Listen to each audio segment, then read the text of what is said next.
Muchos de los aparatos que potencian nuestra civilización tecnológica dependen de la relación fundamental entre el movimiento y dos propiedades básicas de la materia: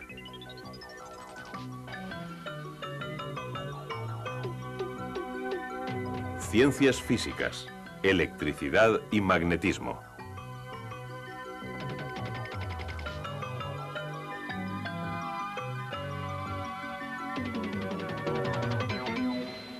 La corriente eléctrica produce luz y calor, pero su utilidad más importante es producir movimiento.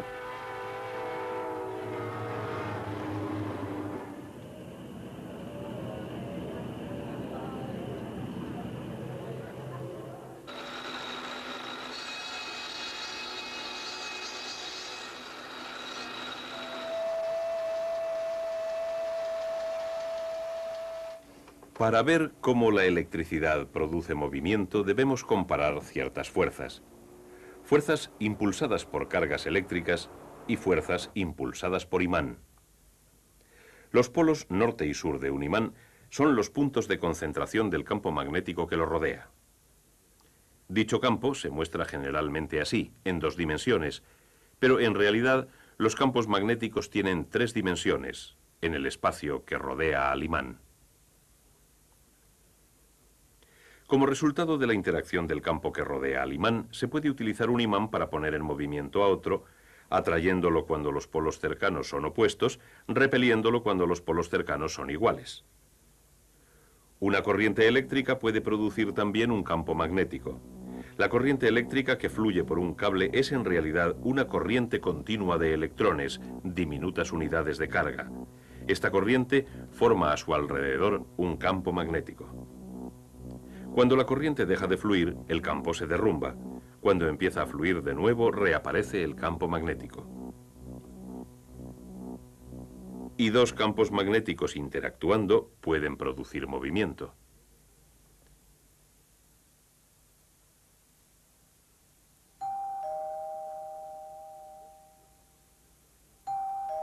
Los campos magnéticos que rodean a los imanes y cables cuando fluyen por ellos corrientes eléctricas se producen de distintas maneras. Cuando fluye la corriente por el cable, los electrones son impulsados de átomo en átomo. Cada electrón en movimiento produce un diminuto campo que se extiende a su alrededor. Si se extienden suficientes campos alrededor de suficientes electrones, aquellos se combinan para formar un campo mayor alrededor de todo cable. Un campo similar rodea al imán. También es la consecuencia de las cargas en movimiento, aunque el imán no lleve corriente. Helo aquí. Generalmente, cuando los electrones se desplazan en el núcleo del átomo, los campos que crean tienden a moverse en todas direcciones y se anulan entre sí. Pero los átomos de ciertas sustancias magnéticas desprenden varios campos. Estos campos pueden combinarse para formar un campo mayor alrededor de todo el imán. Este campo es igual al que se produce en un cable cuando lleva corriente. Tiene un polo norte y un polo sur. Y cuando los campos magnéticos interactúan, desprenden fuerzas que producen movimiento. El campo magnético que se produce en un cable cuando lleva corriente se intensifica cuando el cable forma una espiral. Y cuando el centro de la espiral es de hierro, el campo se intensifica aún más al concentrarse el magnetismo y produce un electroimán que es mucho más potente que un imán corriente. Los electroimanes también son útiles porque se pueden encender y apagar. En los automóviles el motor se pone en marcha con una llave porque al girarla se completa el circuito y envía la corriente por el espiral. Su campo atraviesa el de un imán cercano y este se pone en movimiento cerrando el circuito que impulsa la puesta en marcha. En Japón, un tren experimental se eleva y es impulsado por una serie de electroimanes cuyos polos se repelen con los del tren.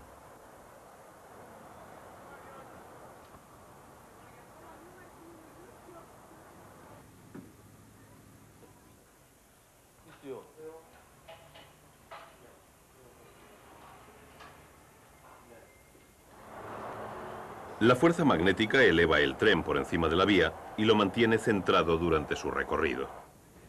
Esta fuerza magnética que mueve al tren produce movimiento en línea recta. Se trata de un movimiento lineal. Pero los motores eléctricos utilizan espirales o bobinados que llevan corriente, a la vez que imanes para producir movimiento giratorio. Las piezas más importantes de un motor son el imán y el espiral o bobinado. El imán suele tener forma de U. Uniendo los polos de esta manera se concentra el campo en el espacio que hay entre los dos. Cuando la corriente pasa por el espiral, este se convierte en electroimán. Si los polos norte y sur están junto a los mismos polos del imán, una fuerza los separa, volviendo el espiral hacia los polos opuestos del imán. Pero si se invierte la dirección de la corriente, cuando el espiral se desliza, es impulsado de nuevo.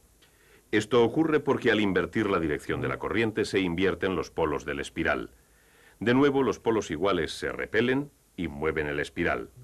Estos empujones se unen para formar un movimiento rotativo continuo mediante la continua inversión de la corriente en el espiral.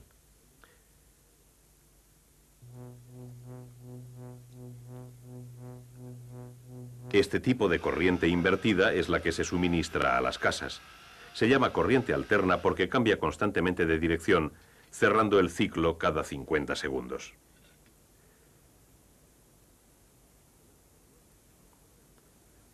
Naturalmente, los motores también pueden funcionar con corriente continua, la clase de corriente que genera una batería. Luego, un aparato invierte la corriente del espiral y el efecto es el mismo. La relación entre electricidad, magnetismo y movimiento es tan íntima que dos de ellos producen el tercero.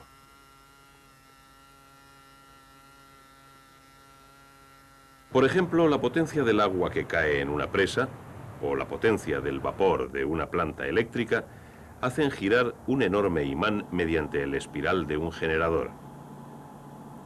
El movimiento del imán produce una fuerza electromagnética en el espiral que hace que la corriente fluya por el cable.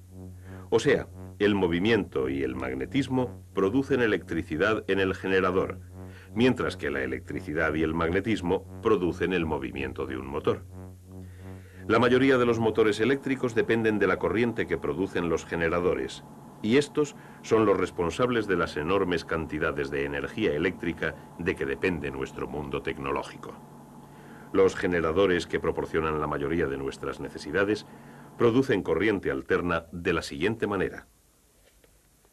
Se montan dos argollas en el eje sobre el que gira el espiral. Las argollas toman contacto con dos escobillas de carbón o de cobre. Estas escobillas conectan las argollas a un circuito externo y cuando el espiral gira en el campo magnético, una mitad se mueve hacia arriba y la otra mitad hacia abajo. Esto produce una corriente de dirección única. Conforme va girando el espiral, la mitad que se movía hacia arriba ahora se mueve hacia abajo y la otra mitad también ha invertido su dirección. Este cambio de dirección invierte la dirección de la corriente y de esta inversión constante surge la corriente alterna.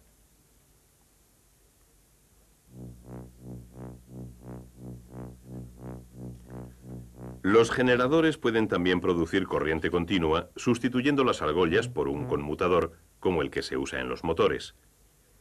El conmutador y las escobillas invierten la dirección de la corriente justo cuando se está invirtiendo en el espiral.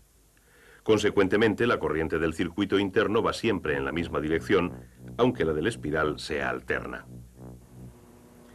Cuando la corriente eléctrica sale de la planta generadora, suele pasar por un aparato llamado transformador. El transformador puede aumentar o disminuir la fuerza que mueve la corriente, el voltaje. Lo incrementa a fin de que pueda transmitir la potencia a grandes distancias.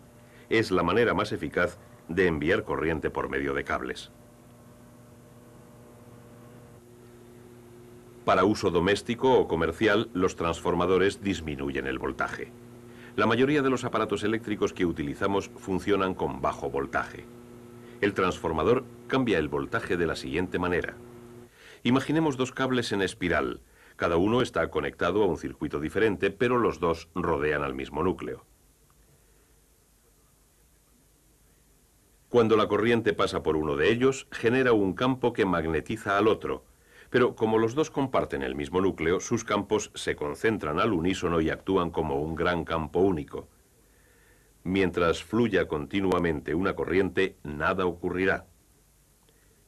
Pero supongamos que de repente cambiamos la dirección de la corriente de una de las espirales.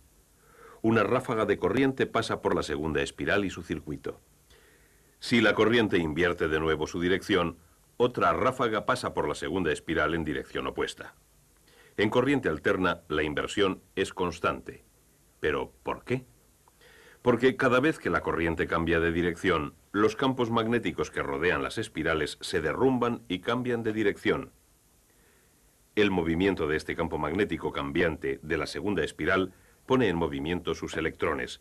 De nuevo, la relación entre electricidad, magnetismo y movimiento. Así que el transformador puede pasar corriente alterna de un circuito a otro. Pero para conseguir cambiar el voltaje, el transformador debe tener las espirales con distinto número de vueltas.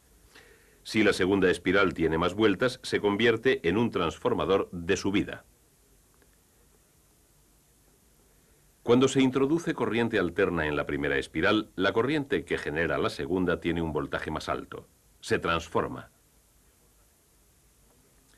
El voltaje se puede disminuir utilizando un transformador cuyo segundo juego de espirales tenga menos vueltas que el primero. Los transformadores, generadores y motores dependen de fuerzas electromagnéticas. Pero estas fuerzas causan un efecto mucho más grande en nuestro planeta. El campo magnético de la Tierra es muy parecido al que se forma alrededor de una barra magnética y se pone en movimiento por medio de las corrientes eléctricas del interior de la Tierra. Las temperaturas aquí son tan altas que los átomos del hierro y del níquel que forman el núcleo interno están desprovistos de electrones y cogen cargas. Se cree que la rotación de la Tierra los pone en movimiento. Estas cargas eléctricas en movimiento pueden producir el campo magnético de la Tierra. El campo terrestre se extiende por el espacio donde actúa sobre las partículas cargadas que se producen en el Sol. Aunque el Sol es esencialmente una gran bola de gas, estas partículas están tan calientes que ya no actúan como gas, sino como corrientes de plasma de átomos cargados positivamente y de electrones cargados negativamente. Estas partículas responden a los campos magnéticos y cuando caen bajo la influencia del campo magnético terrestre, fluyen por la espiral que se forma entre los polos magnéticos de la Tierra.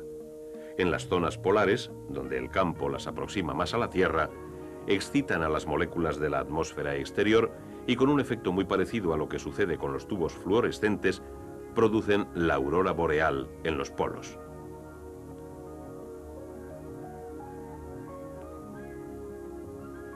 El color blanco verduzco lo producen los átomos del oxígeno, que también pueden crear una luz carmesí cuando el plasma tiene gran cantidad de energía.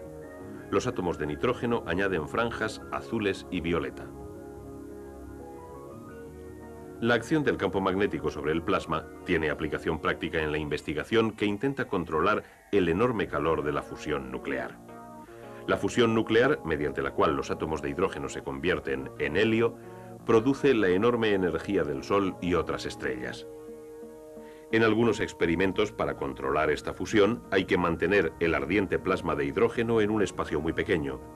Puesto que el plasma responde a los campos magnéticos, se han fabricado distintas clases de recipientes magnéticos para mantener el plasma en su sitio, que se ve repelido desde todos los puntos de su contenedor. De todos estos experimentos, aprovechando la energía que nos brinda el Sol, pueden surgir otros medios de producir grandes cantidades de electricidad. Y la relación entre electricidad y magnetismo volverá a tener un profundo efecto en nuestra forma de vida.